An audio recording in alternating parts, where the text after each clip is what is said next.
या रीट याचिका के अनुपालन में सर्वेक्षण हुआ है 17 जिले का, वो रिपोर्टिंग हो गई है, शासन को रिपोर्ट भी चला गया है। चुनावी प्रक्रिया के कारण इसको जो यूपी सरकार है वो व्यस्तता दिखा के कि मोदी जी के कार्यक्रम में व्यस्त होने के कारण हमने आपका रिपोर्टिंग नहीं किया। अब रही बात कि अगर उनके झूठ में ही लोगों को सच्चाई दिखती है तो वो उनका मामला है, और हम हमेशा आईना दिखाने का काम करेंगे। और हम लोग दिन रात ये आईना दिखाने के लिए ही हम लखनऊ, इलाहाबाद, बनारस, घोसी, मऊ, बलिया, देवरिया, कुशीनगर, सिद्धार्थनगर, महाराजगंज सभी जिलों का दौरा इसीलिए कर रहे हैं। और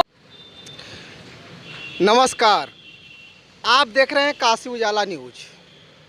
आज हमारी बात होगी जागो राजभर जागो टीम से। वो टीम जो एसटी आरक्षण के लिए अपने समाज की लड़ाई, हक अधिकार को दिलाने के लिए काफ़ी दिनों से वो संघर्ष कर रहे हैं। लेकिन एक बड़ी बात आज सुनने को मिला है कि ओम प्रकाश राजभर मंत्री बनने के बाद पहली बार बनारस में आगमन हुआ है, लेकिन से गुजरे, लेकिन यहाँ पे उनका दर्शन नहीं कर पाए, न माल्यार्पण कर पाए। इसी को लेकर के राजभर समाज नाराज चल रहा है। तो हम जानेंगे जागो राजभर जागो से कि क्यों इनका समाज नाराज है। तो आइए हम बात करते हैं महेंद्र राजभर जी से। सर नमस्कार। नमस्कार। आपके मंत्री जी कभी कहते थे कि हम होली नहीं मनाएंगे, अब तो मंत्री बन चुके हैं, बढ़िया पद भी पा चुके हैं, पंचायती राज कैबिनेट मंत्री मिला हुआ है, तो ये तो बधाई के पात्र हैं। आप क्या कहना चाहेंगे? भैया, आपने कहा कि मंत्री कई ठो मिल गया, आपने उसमें एक मंत्रालय नहीं बताया। हज मंत्री के कौन? अनिल राजभर हमेशा कहते थे कि असलम राजभर, तो उस असलम राजभर की वजह से उनको हज मंत्रालय भी मिला है। आप उस पर भी आइए। रही बात कि आप कहे कि राज नहीं करेंगे, होली नहीं मनाएंगे, तो ये बाप बेटे सबके सब धूर्त हैं, सबके सब कहा जाए कि 420 हैं, सबके सब समाज को गुमराह करके, समाज के गरीबी को बेच करके अपनी उन्नति करने वाले ये राजभर समाज के मसीहा बनने वाला जो है, ये समाज को गुमराह करके, समाज को राजनीतिक भेंट चढ़ा करके, चुंडी और मुंडी गिना करके और सत्ता में जा करके अपने आप को मजबूत होने का जो काम कर रहा है, ये अब समाज समझ चुका है। समाज को अधिकार पे बात जब आती है तो लोगों को गुमराह करने की कार्यक्रम उनका चलता है। अब इस बात को समाज समझ चुका है, क्योंकि आप देख रहे हैं 4 साल 17 जून 2020 से लेकर हम लोग रोड से लेकर कोर्ट तक लड़े, और उसके जो कार्यकर्ता जो अंधभक्त है, जिनके आंखों पे पट्टी बंधी हुई है, वो कह रहे हैं कि ये ओम प्रकाश जी लड़ते हैं, ये लोग उनको टारगेट करते हैं, विरोध करते हैं। मैं उनसे कहना चाहता हूँ, मैं तुम्हारे भी हक की लड़ाई लड़ रहा हूँ, मैं अपने ही हक की लड़ाई नहीं लड़ रहा हूँ, मैं तुम्हारे बच्चों के हक अधिकार की लड़ाई लड़ रहा हूँ। मेरा किसी से विरोध और किसी से विद्रोह या मेरा तरक्की या कहा जाए कि विरोध का मामला नहीं है, मेरा अधिकार का मामला। मैं अधिकार की लड़ाई लड़ रहा हूं राजभर समाज को अधिकार दिलाने के लिए, क्योंकि 70 साल देश आज़ाद हुए हो गया, मेरा राजभर समाज एक भी IAS नहीं है। मैं सिस्टम सचिवालय न्यायालय विश्वविद्यालय में पहुंचाने के लिए हमारी ये लड़ाई है। हमारी लड़ाई केंद्रीय विद्यालय में है, हमारी लड़ाई विश्वविद्यालय में, हमारी लड़ाई बाबू, चपरासी, सिपाही, दरोगा, IAS, IPS, IRS, PCS, इसकी लड़ाई, हमारी लड़ाई लोकसभा, विधानसभा, राज्यसभा, विधान परिषद, जिला पंचायत, नगर पंचायत, BDC प्रधान, इसके लिए नहीं है। ये तो कभी भी हम लोग लड़े हैं, जीते हैं, सभी सदन में पहुँचे हैं। राजभर समाज जहाँ नहीं पहुँचा है, हम उसकी लड़ाई लड़ रहे हैं। तो कौन सी लड़ाई लड़ रहे हैं? हमारे ओम प्रकाश राजभर कहते हैं कि ST की लड़ाई हम लड़ रहे हैं, और आप वीडियो भी देखे होंगे, उनका कई सारे वीडियो। हम कहना चाहते हैं कि वही कहा गया है कि एक अंधे के सामने आप क्रीम पाउडर लगा कर जाइए और उस अंधे से पूछिए कि मैं कितना सुंदर लग रहा हूँ, तो वो क्या कहेगा? आप बताइए मीडिया बंधु, वो क्या कहेगा? अंधे को जब दिखाई नहीं देता है कि लड़ कौन रहा है, तो इनके जो कार्यकर्ता हैं वो बेचारे ब्लाइंड है। ब्लाइंड मीन्स आप जानते हैं अंधे, उनको ये नहीं दिखाई देता है, बस उनको दिखाई देता है कि ये देखिए कोर्ट ने कहा है कि या रीट याचिका के अनुपालन में सर्वेक्षण हुआ है 17 जिले का, वो रिपोर्टिंग हो गई है, शासन को रिपोर्ट भी चला गया है। चुनावी प्रक्रिया के कारण इसको जो भारत सरकार यूपी सरकार है वो व्यस्तता दिखा के कि मोदी जी के कार्यक्रम में व्यस्त होने के कारण हमने आपका रिपोर्टिंग नहीं किया। अब रही बात कि अगर उनके झूठ में ही लोगों को सच्चाई दिखती है तो वो उनका मामला है, और हम हमेशा आईना दिखाने का काम करेंगे। और हम लोग दिन रात ये आईना दिखाने के लिए ही हम लखनऊ, इलाहाबाद, बनारस, घोसी, मऊ, बलिया, देवरिया, कुशीनगर, सिद्धार्थनगर, महाराजगंज सभी जिलों का दौरा इसीलिए कर रहे हैं। और वो कह रहे हैं ना कि हमने लड़ाई लड़ी है, आप उनसे एक साक्ष्य मांग लीजिएगा। और कहते हैं मेरे कुछ साथी कोर्ट में गए हैं, कहते हैं कुछ साथी उलूल जुलूल बकते हैं। अगर हक मांगना बगावत है तो हाँ हम बागी हैं, अगर हम सही बोल रहे हैं, हम हक की बात कर रहे हैं तो हम उलूल जुलूल बकते हैं। आप किसी को भैंसवा भैंसिया करोगे, अपने भैंसिया को बचा के रखो, किसी को अहिरों के 12 बजे बुद्धि खिलेगी, किसी अपने जाति के लोगों को बकचोदों का नेता बनाते हो, तमाम तरह का आप उलूल जुलूल बकते हो। और समाज को कहते हो कि ये लोग समाज को उलूल जुलूल पढ़ा रहे हैं। हम अधिकार की बात करते हैं तो उलूल जुलूल, और तुम सदन में पहुँचाने की बात करते हो तो तुम सही हो। तुम किस बेटे को बेच रहे हो? आप क्यों ना किसी राजभर को भेजे होते? ये संगठन की लड़ाई, अधिकार की लड़ाई जागो राजभर जागो लड़ रहा है, उसी जागो राजभर जागो के किसी मेंबर को कहे होते कि आओ ये लड़ो, क्योंकि जागो राजभर जागो ये अधिकार की लड़ाई लड़ा है। इसके एक एक पेपर, एक एक बिंदु, एक एक शब्द को जानता है। सदन में जाएगा तो वो बोलेगा, और तुम्हारे लिए जाकर असली और नकली नहीं करेगा, और वहाँ जाकर के 12 जिला और 13 जिला का नाम नहीं लेगा। जानकारी नहीं है एसटी आरक्षण पे बाप बेटो तीनों को। अगर मैं आपके माध्यम से कहना चाहता हूं, ये महेंद्र राजभर सिंगल अपने टीम को भी छोड़ देगा।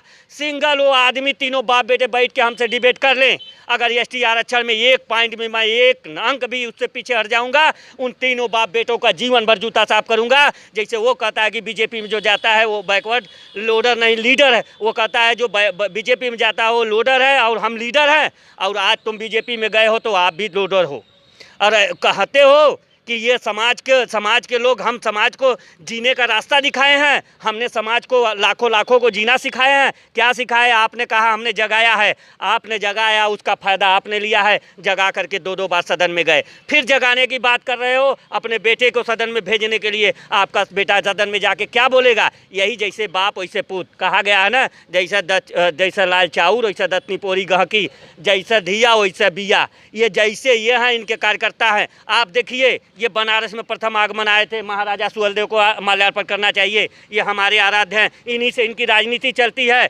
और ये महाराजा सुहेलदेव को नज़रअंदाज किए, उनका अवहेलना किए, इसका भी बदला राजभर समाज लेगा। और राजभर समाज बदला के साथ साथ आप जीतो लड़ो, कहाँ से लड़ोगे? ये जागो राजभर जागो की टीम, आप इंडिया के किसी भी सीट से लड़ोगे, वहाँ राजभर समाज के ये जागो की टीम वहाँ पहुँचेगी। और नहीं तो आप दूध का दूध पानी का पानी करना है तो चुनाव के बीच में ही कहीं एक डिबेट कर लो एसटी आरक्षण पे। राजभर समाज अगर करते हो तो हम लोग आपके साथ हैं। अगर इसमें अगर आप 20 पर जाते हो तो हम इस लड़ाई को छोड़ देंगे। आपके कथनानुसार कोर्ट भी गलत है। बताइए, ये बाप बेटे कोर्ट को भी गलत बात, जिससे न्याय की उम्मीद की जाती है उसी न्याय हमको, जब ये सरकार आज 70 सालों से हमको न्याय नहीं मिला, तब हमने कोर्ट की तरफ मुँह किया और कोर्ट ने हमको न्याय दिलाने का एक उम्मीद जगी। उस उम्मीद को लेकर हम आगे चल रहे हैं। और ये नेताओं ने जो समाज को गुमराह किया, उस समाज से मैं हाथ जोड़कर विनती करना चाहता हूं कि तुम समाज किसी भी नेता को वोट दो, पहले अपने अधिकार पर विचार करो, फिर किसी नेता का प्रचार करो। हम उसके लिए आए हैं, हम किसी का हमारा विरोध और तरक्की का मामला नहीं है। ये समाज में जो गुमराह करते हैं उस गुमराह को जागरूक करने के लिए, उनको आईना दिखाने के लिए हम लोग आए।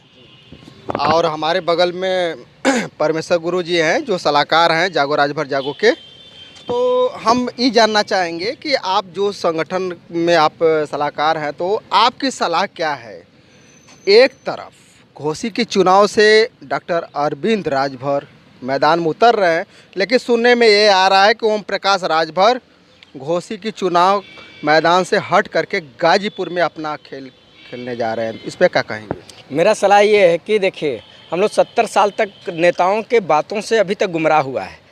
अगर ये आरक्षण अगर मिल जाता है तो ये पूरे समाज में बहुत सारे ऐसे समाज में अच्छे पायदानों पे जाएंगे, सरकारी पदों पे जाएंगे, नौकरियों पे जाएंगे। हम लोग का मेन उद्देश्य है कि नेताओं पर भरोसा नहीं रह गया है, और नेताओं पर भरोसा नहीं रहेगा तो इसलिए इस बार हम लोग अधिक से अधिक नोटा का प्रयोग करवाएंगे। जिस दिन नोटा का प्रयोग होगा उस दिन सरकार के कानों में आवाज़ भी पहुंचेगी कि राजभर समाज का लोग अब नोटा का प्रयोग क्यों करें। क्योंकि इनके हक अधिकार के साथ इनके नेताओं ने बेईमानी किया। तो बेईमान नेताओं को कोई भी पार्टी यहाँ से हटावे। जिस दिन आज सरकार को पता चल जाएगी बेईमान नेता ही समाज का तो बर्बाद कर रहे थे, इन नेताओं के टक्कर में हम लोग केवल नोटा का प्रयोग करवाएंगे। लेकिन एक चीज़ देखा जा रहा है कि आपका जो संगठन है, कभी कांग्रेस पार्टी के राष्ट्रीय अध्यक्ष से बात हो रही है, कभी समाजवादी पार्टी के राष्ट्रीय अध्यक्ष से बात हो रही है, तो क्या इसमें क्या लगता है कि एसटी आरक्षण को क्या आगे बढ़ाने के लिए, उस मुद्दे को आगे ले जाने के लिए? बिल्कुल आपने सही कहा। आपने देखा होगा कि हमने इस केंद्रीय मंत्री से भी हम लोगों ने मिला, ठीक है, माननीय योगी आदित्यनाथ जी से भी मिला, और भाजपा के जितने भी सीनियर लीडर हैं, जब से इस हाईकोर्ट का डायरेक्शन है किसी का ऐसा दरवाज़ा नहीं है जिस दरवाजे पर जागो राजभर जागो और समाज के प्रतिनिधियों ने माथा नहीं टेका होगा।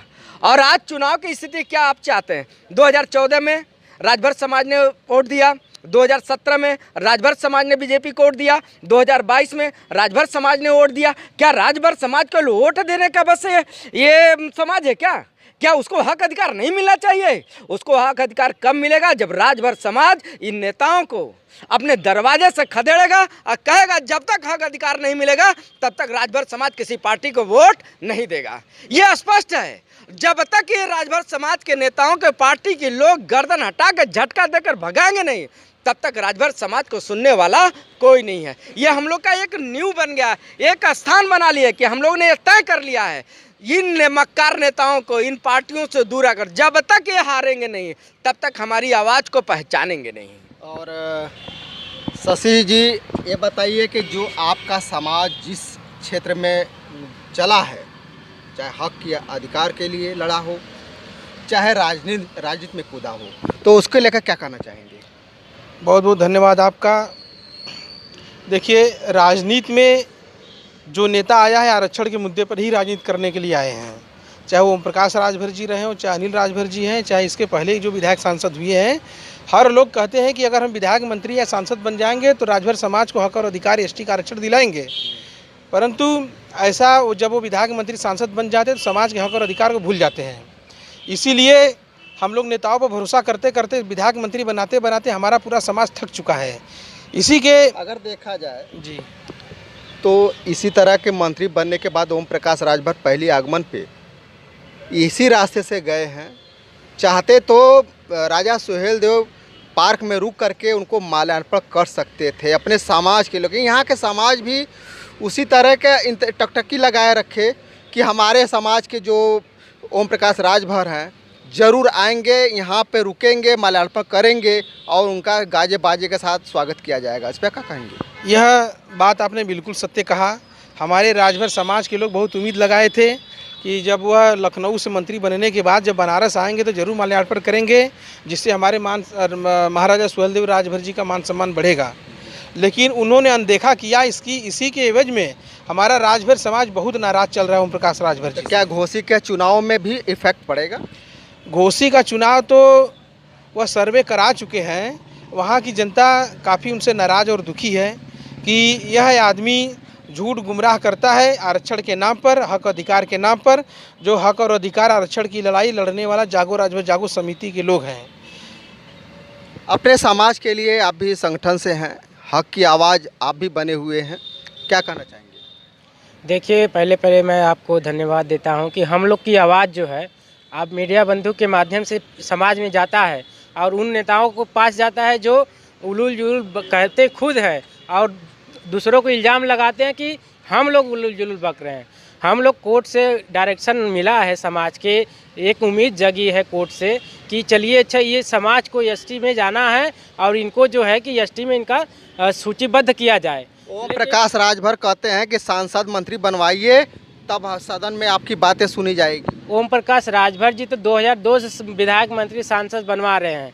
इसी मुद्दे को लेकर कौन कौन मंत्री नहीं बना, कौन विधायक नहीं बना, कौन ऐसा नेता है जो इस मुद्दे को लेकर नहीं चला होगा। लेकिन क्या है कि वो क्या ऐसा समस्या आ जाता है लोगों के बीच में कि वो बीच में ही समाज का मुद्दा छूट जाता है। क्या ऐसा रीज़न है? कौन सा नेता ऐसा है जो ईमानदारी से समाज के जो हक की बात करे? तो बहुत अच्छा लगा सर आप लोगों से बात करके। और हम आपको बता दें कि जिस तरह से समाज, राजभर समाज नाराज़ चल रहा है ओम प्रकाश राजभर जी से,